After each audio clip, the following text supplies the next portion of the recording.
Hello, Very everyone, true. and welcome to What's on My Mind. What's on My Mind is India's first live mental health podcast hosted by teens, in which they run the show themselves and ask the questions they have always wanted to ask. From body shaming, stress, sex education to bullying. This first of its kind initiative has helped youngsters squash taboos and biases to enable healthy conversations about important topics. Before we start, I want to emphasize that this is a chat where we look forward to our questions being answered by our wonderful experts and learning new perspectives. However, the opinions of each person on this podcast are personal and should not be taken as advice. If you're going through emotions that overwhelm you, we urge you to speak to a professional. When in doubt, seeking professional help is the best thing to do. Hi everyone, I'm Aadya, a 14-year-old Bookosmian from Kolkata. My favorite pastimes include reading, writing, and spending time with nature. So excited to be here today and talking about such a relatable topic. Hey everyone, my name is Ditya. I'm a 12-year-old bookworm and a proud Bukosian from Bangalore. Great to be here with you all. So Adya, how is it, being back to school after such a long time? Hi Ditya, over here in Kolkata, my school just reopened this week with a full examination thing. So it's been a very stressful week as I haven't been getting like more than 4 hours of sleep a day. Uh, and I have exams every day, so it's been quite stressful. And I think that's all it's been. What's up with you? Nothing much, it's good to be back to school, but wow, that must have been pretty bad having so much of stress in school. Yeah. But we do have Soumya ma'am here who's an expert. Hi ma'am, it's great to have you here with us today. Hi Adya, hi Ditya, hi Archana Nidhi. Thank you for having me over again for this podcast. Uh, So Adya, can you tell us a bit more about Soumya ma'am? Absolutely. Soumya ma'am is a psychologist and a narrative practitioner who finds meaning in engaging with young people to co create a safe, therapeutic space that is respectful of their concerns, hopes, interests, and skills, alongside exploring the pertinent role of society and culture in it. She is also interested in community mental health research, training, and in taking some time out for reading, writing, and learning about ODC classical dance form. She holds an honors degree in psychology from Lady Shri Ram College for Women, Delhi, and a master's degree in applied psychology, specialization in clinical psychology from Tata Institute of Social Sciences, Mumbai. Hi, ma'am. Hi Adya, thank you so much. I think I'm going to also include podcast as part of my interest area now. You all bring such important topics and points to the table that I'm becoming a fan now of this medium. Thank you so much, ma'am. It's great to have you over here today. Thank you. Yes, ma'am, same. Ma'am, so we've got quite a few questions from listeners and others as well. So, my first question to you would be: School has begun after 2 long years. We are back on our campuses. In 2 years, we have changed physically and mentally. There are new fears about the future. So, what does an adolescent need to hear right now? Thank you, Ditya. I was reflecting on this topic a couple of days ago, and I was just thinking that it's honestly very useful to probably not have an answer to how school will look like once we all go back, right? I mean, COVID in itself was such an unprecedented situation, totally unanticipated, that I'm visualizing how school would look like for those of you who are going to go, and there's no one picture that's coming to my mind. So I'm not even sure how it would feel like for you all who are actually going to go and be there and experience school in real time setting, as opposed to the screens that all of us have been habituated to in the last 2 years. So I would like to ask you, Ditya or Adya, in fact, if you can share a little bit about what are the kind of anxiety or worries that you're seemingly experiencing about going back to school? Well, ma'am, I was pretty excited when I went back to school, but there was also this constant worry about how I would do after almost 2 years in online Mm, classes where you had the technology at the tip of your fingertips, and now you're like getting back right. to lockers and cleaning your desk. Mm, So that was a bit difficult. right. Yeah. So I think somewhere you're also referring to a drastic, a new change to your routine, right? Yes, ma'am.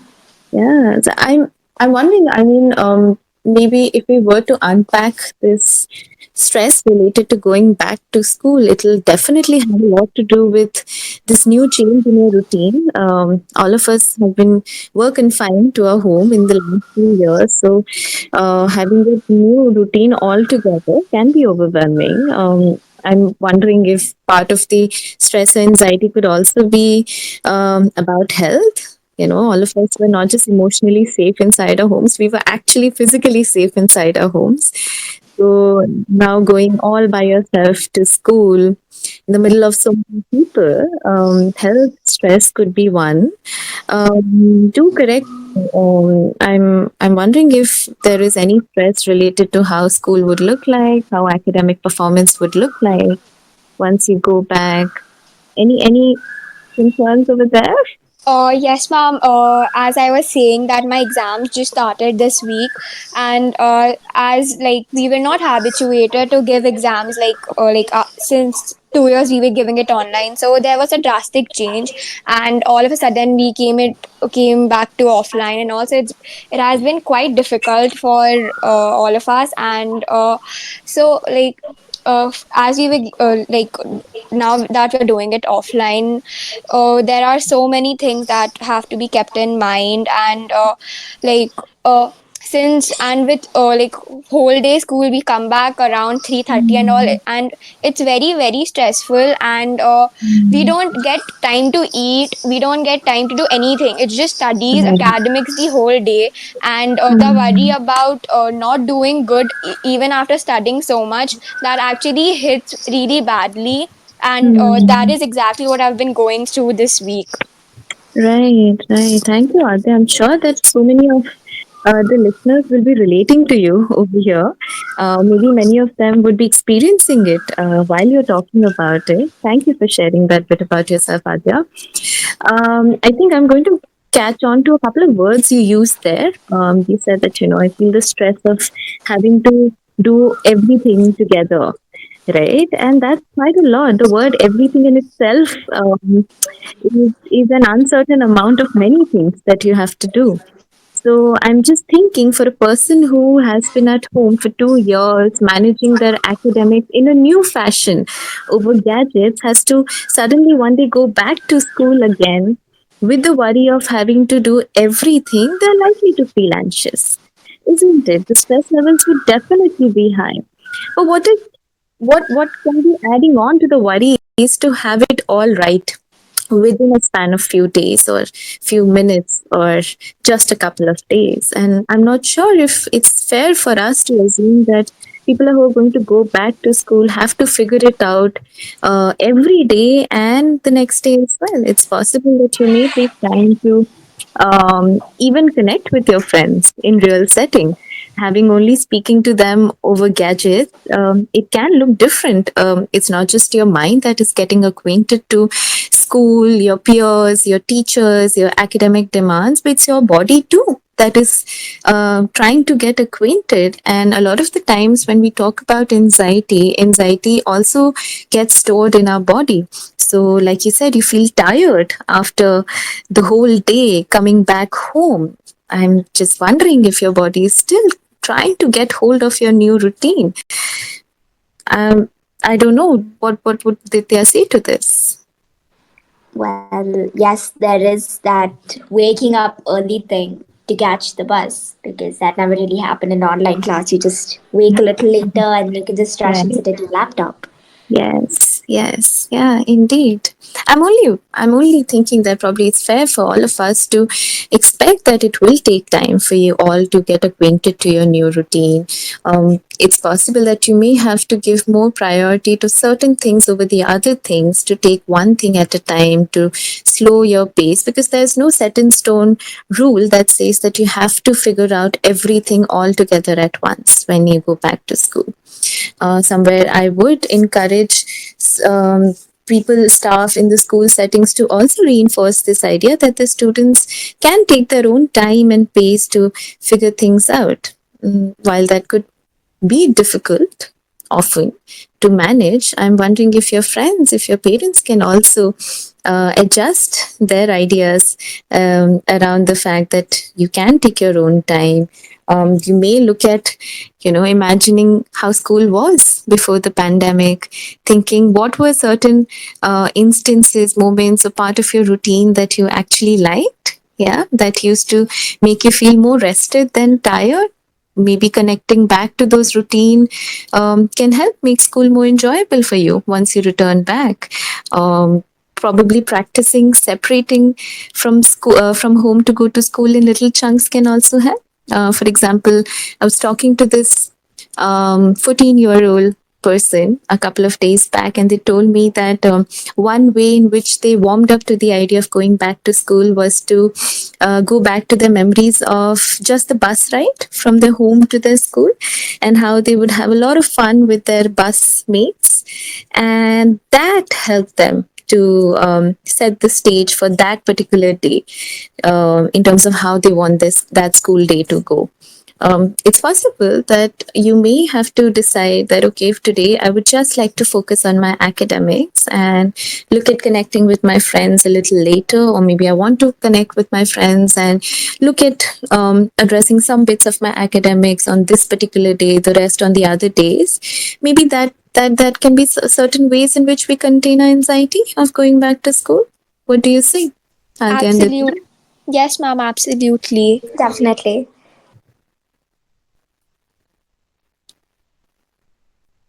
Ma'am, we Yeah. have. Yes, ma'am. Sorry. No. Continue. Yes, ma'am. We have one more question. What would anxiety look like expressing an emotion by Vanshika Jain? Anxiety is a feeling of dread and trepidation. When I think of that word, I visualize a lost, apprehensive, and scared girl in a vast, isolated desert.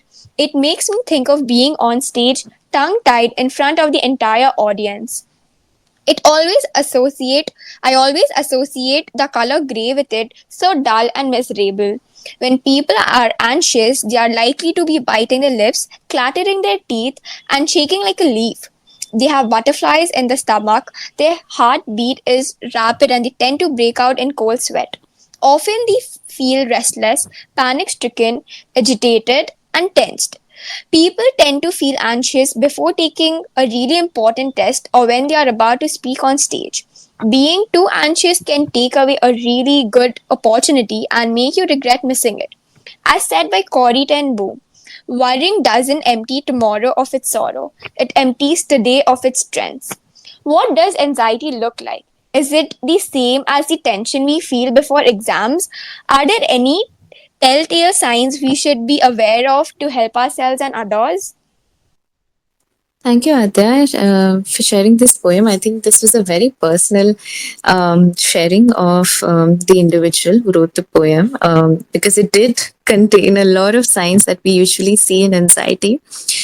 To answer your question, I think it'll be helpful for us to break down anxiety and look at it in a very simple way. Okay. Anxiety is a kind of feeling that helps us to protect ourselves from any situation where we feel that there could be threat to us. Okay. Now, anxiety can sometimes help us, and anxiety can sometimes not help us. Okay. How can it help us? Perhaps in taking the first step. Say, for example, I have an exam coming up, and if I don't feel anxious, the moment I feel anxious, I think of opening my book, going through the syllabus, deciding, okay, what do I have to prepare, what do I have to leave out, etc., etc. Basically, help in our planning or taking a step forward. But when can the same anxiety turn into something unhelpful? When it probably says that despite our efforts and our planning, we're going to fail the exam.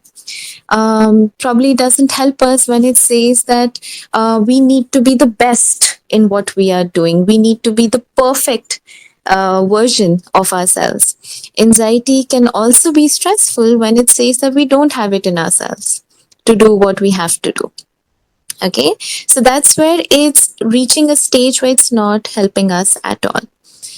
Um, to answer how anxiety may look like, what the poem shared are certain things that can look for some people, but anxiety may not look the same for everybody. Okay. Like I said, anxiety helps us to protect us from situations where we feel the threat. How we feel the threat can vary from person to person. For example, there are certain people who get very behavioral, like very outward signs of anxiety, like they feel restless, they feel nervous, they sweat, they could be frustrated, they could get distracted, while certain people, they may not show these behavioral signs, they may show thinking signs. Okay, for example, having negative thoughts about themselves. I can't do this, I'm going to fail, I'm going to lose this, nothing ever works out for me. Some people show it physiologically inside their body. For example, the heart rate increasing, them being very vigilant of their surroundings, always scanning for stuff, palpitations, sometimes pupils dilating, contracting. So there are different features of anxiety. Sometimes anxiety doesn't show up in conventional ways. It may show up in a particular body part aching and paining. And the moment that situation goes away, the anxiety also goes away. Yeah, so there are different degrees of anxiety, and it may show up in very outward signs, it may not show up in very outward signs. Speaking of exam anxiety, it can closely resemble exam anxiety, it may not closely resemble exam anxiety. Exam anxiety is something which is specific to exams, right? That probably starts before or during preparation for an exam and most often goes away when the exam is over. Whereas anxiety is a more general word that we can choose to attach to things in general or things in specific. Like sometimes people have anxiety of traveling in planes. Okay, sometimes people have very general anxiety of thinking that the moment I step out of my home, something will go wrong. Okay, sometimes people have very general anxiety again of having to be the perfect student in their class. Yes, anxiety can look specific, may not look specific, can be very general, can closely resemble to what people sometimes experience during exams, may not also. Okay. Yes, ma'am. Absolutely. Thank you so much for your reply, ma'am. There's another piece, a poem called Leave the Rat Race Behind by Prisha Bhatt, which I would like to read out. Sure. Be it mental or peer pressure, in all your problems, try to find your own treasure. Don't lose your uniqueness in your own foolishness. In the rat race, maintain your own pace. Leave the world behind, then your potential you can find. Manage your own time, else you will have to pay a heavy fine. So the question here is, what strategies can help us cope with the rat race? So I would like to know. I mean, if you're comfortable sharing, Adya and Ditya, what are certain kinds of rat race that people can experience in their life? Because I think rat race can be a term that is applicable to everybody, but people experience it differently in their circumstances. Have you come across any kind of particular rat race that you or somebody close to you is in? Ma'am, I'm not sure if this counts, Okay. but a lot of children are competitive when it comes to school or academics, or literally competitive in everything. And if you're not competitive in it, they sort of leave you out. So, how does that Ah, come? right, right. Yeah, so we're talking about rat race of being very good in your academics, right? Being excellent in your academics. Are you saying that? Yes. Yeah, Yes, like okay. if you Ma'am, don't get very good marks, you're not my Yeah, friend kind. yeah, absolutely, absolutely. Sorry, Ada, you'd like to share? Yes, ma'am. It's like not only in the field of academics, but competition. It's everywhere. Like in Mm, every aspect of life, there is some kind of competition, and it's very mm. difficult to cope up with it. Because sometimes you can't just be the best, and it actually like when you aren't being able to do something, it gets really difficult and be like why isn't happening, or why am I not being able to do it like the others? Sorry, I was saying, Adya, thank you for putting that out. The competition is almost there in all areas of our life. And Ditya, thank you for sharing that example, that specific example of a rat race. I think maybe I can add that there are certain rat race around having a successful life, right? Successful career, getting into best colleges, like Ditya said, being great at academics, rat race of appearing the best, right? Looking your best. And whatnot. I think there are countless examples of what is a rat race. But that is what makes me wonder if we can sit down and think of what are the kind of rat race that I am part of, and how did I find myself as part of these rat races. I remember in our last podcast we were talking about the effects of social media, and one of the effects was how it can it can force us or ask us to be perfect versions of ourselves, right? Yeah. So where are these ideas that I'm getting from? Is it social media? Is it people around me? Are people saying that I have to be the topper in my class, right? um, when will this rat race end? Because say if I am the topper of the class, it seems like the rat race is never ending. I would wonder if I was to decide to take a break of the rat race, what will happen? Is it going to take away from my intention of being a good student? Will it take away from my efforts at being a good student? I could still be really good in my academic efforts. I may not be a topper, but does that comment on the kind of student I am?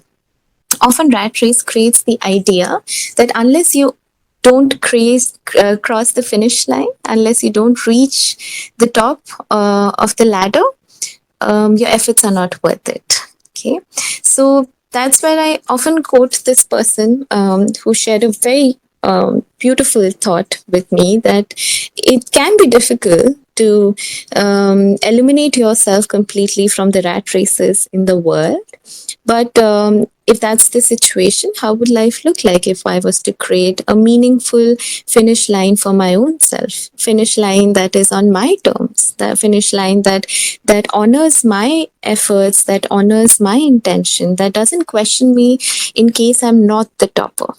How would life look like? What do you say, Adya and Ditya?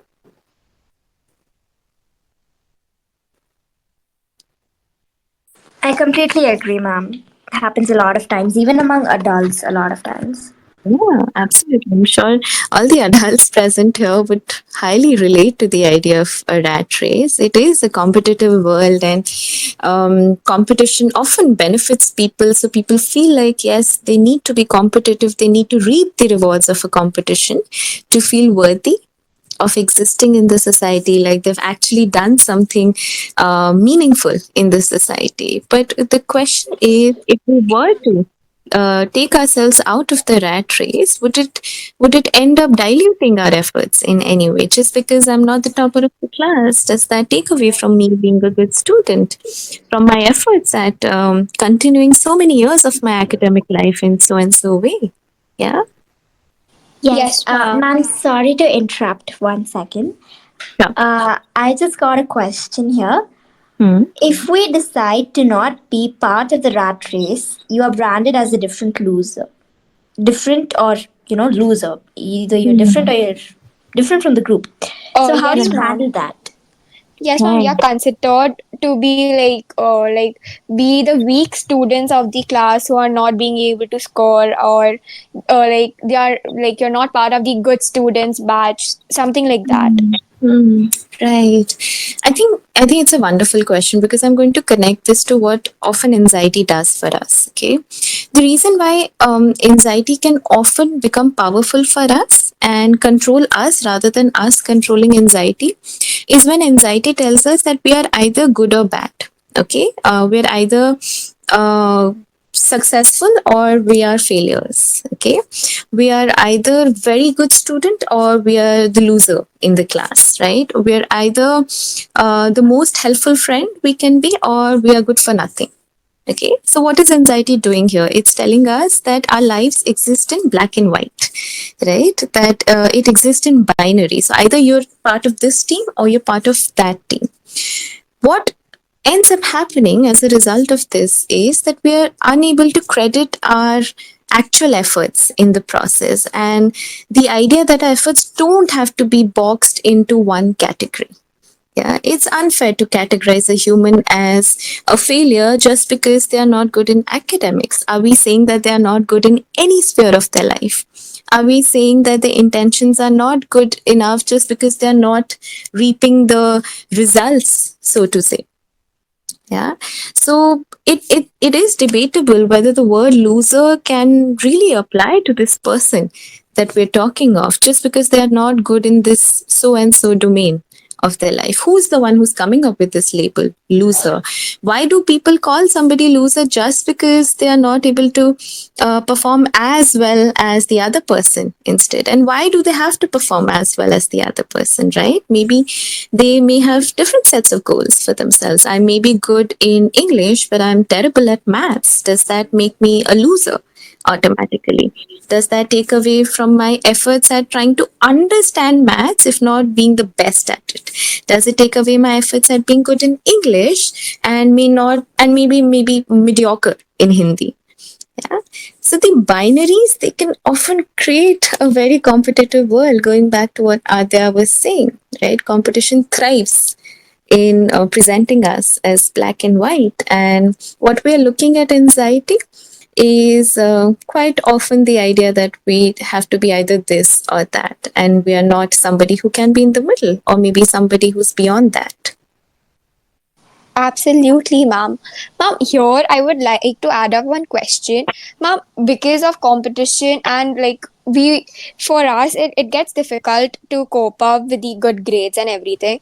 But one of the main causes of is expectations. Not just expectations from our parents or teachers or friends, but expectations from ourselves.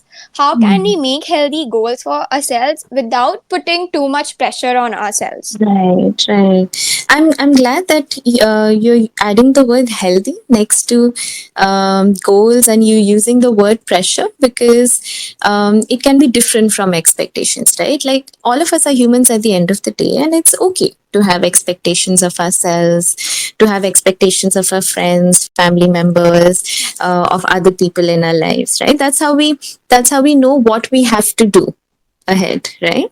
The problem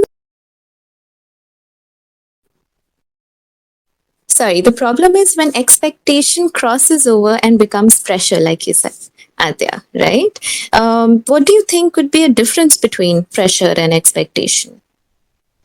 Ma'am, pressure or expectations is when someone has a certain, they feel like where expectations is basically like when someone has some kind of a feeling like and be like, I expect this from you. Like our Mhm. parents, they do so much for us. So at the end of the day, for what they do for us, they expect something in return.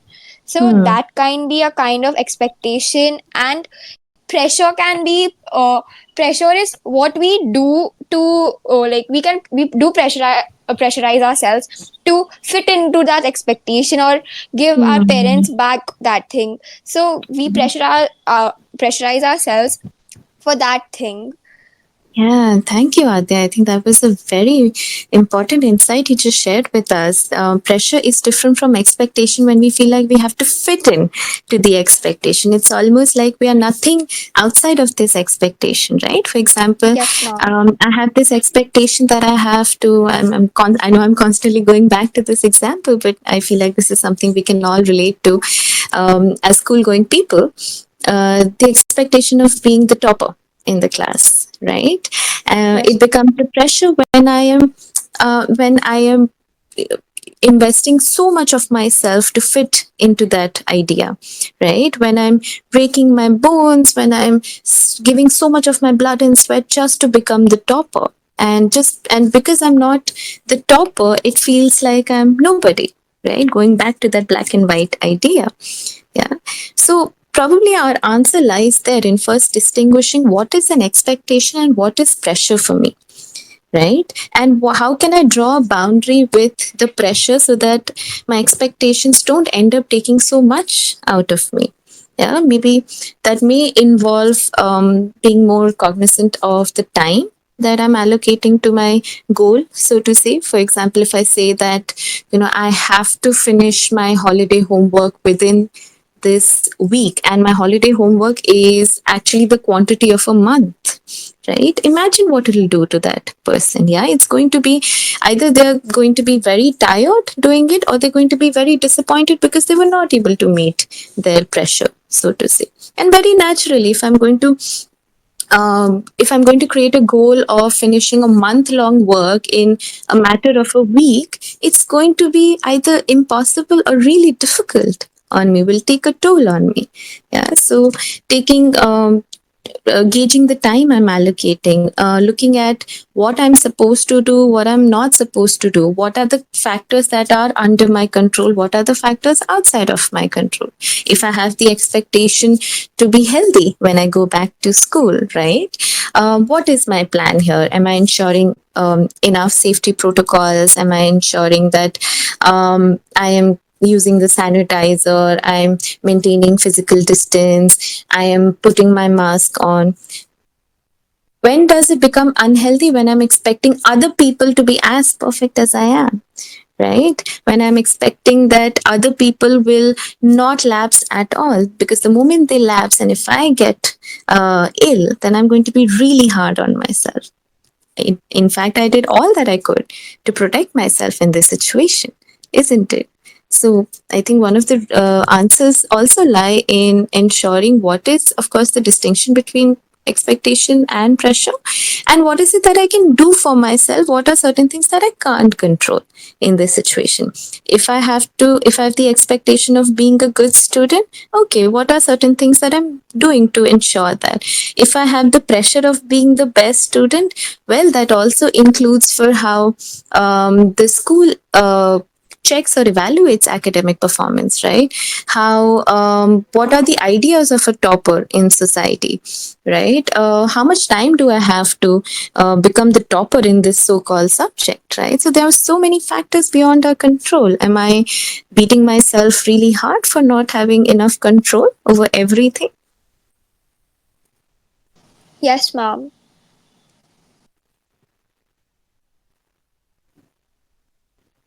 Anything else that you would like to add, Adya, Aditya? Ma'am, I know it's a bit too late to add this, but for the previous question that you had answered, uh, I can totally relate because a lot of times my classmates don't hang out with me because, according to them, I'm uncool. I'm different from Mm. them because I have a different perspective on things. I'm not, catching up with what's trending. I'm, sticking to what I think is great for me. So a lot of times my classmates just leave me out, which can be a bit, weird when there are group activities. But it's easier to just pretend they don't exist and just keep going along. Yeah. Thank you, Ditya. I'm glad you could bring this up and share with us, because it's not easy to hear such words for oneself, right? I'm just going to go back to my thought, as I mentioned previously, and try and dissect the word uncool. How did we even come across this word uncool for somebody who is different because they don't match our interest, right? Just because somebody doesn't match our interest, do they become uncool? And just because somebody matches our interest, do they become cool? How did I even come across this condition? It's almost like a condition I'm applying to people, right? Like either you can be this or you can be that. And a lot of the times we can help ourselves over here is to look at our language that we use for ourselves. Things like, am I looking at myself as an uncool person? Where did I get this word for myself? Did I get it from the outside? Did I get it from so and so person? Where did they get this word from? right? What are those ideas existing in society that told them that just because I don't match their ideas, I'm uncool automatically, right? Are there times when I've looked at myself differently than being uncool? What are certain other words that I use for myself that honor me more better than the word uncool? Yeah. So I think even resisting the idea that you have to match everybody, Ditya, that you have to match everybody's interest is in itself very courageous, to be honest. Yeah. Thank you, ma'am. Ma'am, last question of the day. One of our Bookosmian podcasters, wait, am I audible? Yeah, yeah. Okay. One of our Bookosmian podcasters, Sahaj, has spoken of how an anxiety bracelet made by her mom helped her Mm. cope. Are there Mm. simple fixes like these that can help us when we feel anxious? Yeah, absolutely. So, like an anxiety bracelet, there is something called, we often say this to people, young people that we meet, to keep a gratitude object. Now, this object could be something that reminds them of a time that they were very grateful of, or people that they are very grateful to have in their lives, or places that they visited that they are very grateful of visiting. Sometimes there are objects that remind you of, not if not gratitude, just a favorite place that you visited, having a picture of it close to you. Yeah. Or visualizing your favorite spot, your favorite people, some words that they shared for you that you really liked and appreciated about yourself, just visualizing them or having them even written down and put it up in front of yourself. Sometimes we call them affirmations. Yeah, words that affirm your sense of self, that affirm you to calm down, to contain your anxiety. Having them around you can be really helpful. Yeah. Practicing mindfulness could be a quick, I wouldn't like to use the word fix, but a quick way to contain yourself. Yeah, mindfulness says that we can try and streamline our attention to a particular object, particular thought, particular memory, and just focus on it so that we can take our time to calm ourselves down from the anxiety. So, if you're looking at something right in front of you, maybe you can observe their color, their texture, their shape. If there's something that you've never observed about it before, but you can now see it, you can think about that object in terms of the history. Okay, when did I buy this object? Did somebody gift me? Who all does this object belong to? What memories do I hold of this object? So that's a way in which you're trying to contain yourself. Yeah. And a way of taking your mind off the anxiety. So while these are certain ways in which you can try and contain the anxiety that you're experiencing, but I'll go back to what Adya and Ditya said right at the beginning of the podcast, that if anxiety is at a stage where it's overwhelming, where it can take a toll on you, it's always helpful to approach a professional, an objective space to talk about the anxiety, to work with it, to manage it. Yeah. So these are quick ways to contain it. Sometimes they may not be as quick, they may take their time, and that's okay. So if you have an anxiety bracelet and today it helped me within a matter of minutes, and the next day it's taking an hour or more than that to help calm me down, it's fine, it's okay. We cannot expect a simple strategy to just fix everything altogether in a very short span of time. Yes, ma'am, definitely. Uh, what about maintaining a gratitude journal, ma'am? What do you think of that? Yes, a lot of people do that. A lot of people practice it in a very non-structured way. They sometimes just write a word or even a sentence, if not a whole essay or a whole journal in their diary. So you can adapt, use it to your circumstances as you wish to. Sure, ma'am. Thank you very much for your amazing answers. Thank you, Adya, would you Dr. like to speak about the session? Absolutely. Thank you so much, ma'am. This conversation has really helped me a lot. It feels so much better by letting everything out. Like, especially with everything, like exactly all of this has been going through with me at this time. It had been killing me, but now it feels so good, especially now that I know some ways of overcoming it. Love talking to you. It was equally enriching for me, Adya and Ditya. Thank you for not just asking or presenting those questions, but also sharing some very personal details about yourself, which are not usually very easy to do so. So, thank you for doing that. Thank you so much, ma'am. If there's anyone from the audience who'd like to ask any more questions or give any feedback to us, they can do so in the chat. Ma'am, how was the session for you? Like I said, it was deeply enriching for me. I think it's always good to go back to anxiety, the root of it, what it does, how it can help, how it cannot help. I think the whole piece on rat race, on expectations, was very important and helpful for me to also go back to. These are things that often come up from time to time in different phases for everybody, like Adya and Ditya pointed out, for adults too. So it's always helpful to even get some ideas from children on these. Yeah. Thank you so much, ma'am. Thank you so much, ma'am. It was an absolute pleasure having you here today. Also, a big thanks to the audience out there and Bookosmia for having us here today. Thank you so much. Have a great day.